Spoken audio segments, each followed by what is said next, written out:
farm life na naman ang banding nyo. Pero this time, pumunta kami dito sa isa sa pinakasikat na tourist spot ng aming bayan, sa bayan ng Igbaras, Iloilo, Pilipinas.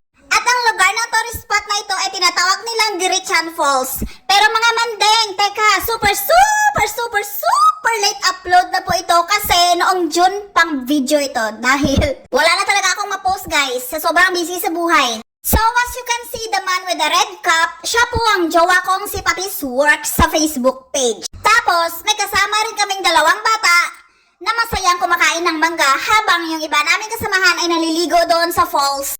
Alam niyo ba guys, ang main purpose ng video na to?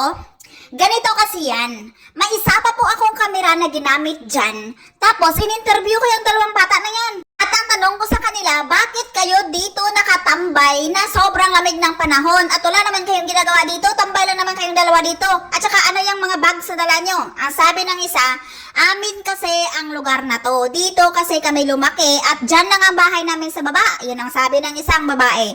Tapos sabi ko, bakit anong ginagawa nyo dito? O diba, investigador man din yun, investigador yan. Tapos ang sagot ng babae, nandito kami para maghanap buhay. Kasi para may pambili kami ng bigas dahil ang nanay namin ay hindi makakalakad. Yun ang sabi ng batang babae.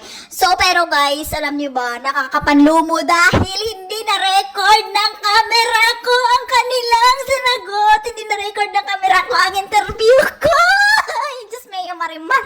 Ayun talagang nakakainis. Sobrang inis-inis talaga ako. Kaya ako na lang kinwento dito. No, maniwala kayo sa hindi, basta naikwento ko na. So, that's all. And ayun na nga mga guys, on the way back home na kami kasi nagmamadali kami dahil parang uulan na talaga dyan. Hindi pa naman ako naligo kasi wala akong dalang damit. Pero ang ending, panoorin nyo na lang hanggang sa dulo para malaman nyo kung ano ang ending. Pero teka, back to interview moment muna tayo mga guys. Promise ko sa sarili ko, ewan ko ba kung matutupad ko yan kasi palaging hindi natutupad mga promise ko guys. Basta promise ko sa sarili ko na kung may pagkakataong makabalik ako doon at mahanap ko yung dalawang bata na yon, hindi ko lang sure kung ano magagawa ko. Basta yun na yun. So anyway, back to ending na tayo guys. O, kita nyo na. Hindi nga ako naligo doon kasi wala akong dalang damit. Pero ang ending, basang-basa talaga ako sa ulan dito guys. As in, basang-basa talaga ako dito sa ulan. Kita nyo naman yun. Pero guys, ito ang masasabi ko sa inyo. Super nag-enjoy talaga ako sa trip namin na yun. O diba? Kasi basta nag-enjoy talaga ako. On the spot yun.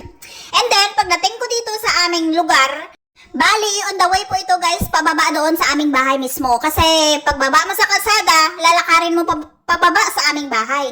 So nadatnan ko itong tsuhin ko, bali, pinsan ng nanay ko to, na inaararo niya yung kanyang mais. O diba guys, nakita nyo kung gaano kahirap maging isang farmer. Kitang-kita nyo kung gaano ka-healthy ang mais, diba? At saka, kung gaano na siya kalaki, diba? Mapakinabangan na sana yan guys eh. Tingnan nyo, isipin nyo, imagine nyo ang kanilang hard work dyan kung paano magtanim ng mais, no? Hanggang sa maging ganyan siya kalaki. Pero ang ending, araruhin lang nila kasi nga kasagsagan ng ulan. Madudunot lang talaga siya guys. Hindi talaga siya mapapakinabangan kung hindi nila araruhin. Tsaka, ang isa pang rason kung bakit nila inararo yan is para taniman ng palay kasi tag-ulan na. So, ganyan kahirap ang maging isang farmer. Kaya yung mga iba dyan, kung makapagsayang ng pagkain, akala mo sila talaga ang mga nagtatanim. Hoy, maghunos dili kayo sa mga farmers, guys. Yun lang. Alright, let's move forward mga guys. So, alam nyo ba kung bakit ko binibidyuhan ang mangga na yan? Kasi, alam nyo ba na ang tatay ko dyan sa ibabaw na yan? Tatay ko dyan sa taas na yan kasi nangunguha siya ng bunga ng mangga dahil ibibigay niya daw sa akin. At proud na proud pa ako sa taong namumulot na yan. Kasi, kampanting-kampante talaga ako na mapupunta talaga lahat sa bunganga ko yan, nasa bituka ko yung mga pinupulot niyang mangga na mga kinuha ng tatay ko doon sa taas. Kasi, para talaga sa akin yan, hindi para sa kanila yan. Pero guys, ang ending yan, inubos nilang lahat yan. Wala talaga akong natikman dyan. Wala talaga.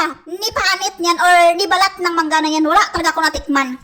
And that's all for today's video. So, thank you so much sa lahat-lahat ng mga taong sumusuporta kay Manding Usay. Thank you so much sa inyong lahat, guys. Alam ko na balang araw, makakabalik din ako sa pagdadak-dak-dak dito at makakapag-video-video din ako ng mga mas marami pa doon sa farm. So, abang-abang na lang kayo and sana ay magtiyaga muna kayo sa ngayon, no? So, thank you so much sa inyong lahat. Sa lahat-lahat ng mga teams na sumusuporta sa akin at sa Circle of Hope Charity. Thank you so much sa inyong lahat. And shout out sa mga Circle of Hope of Charity family ko. So, thank you guys. God bless you all and bye!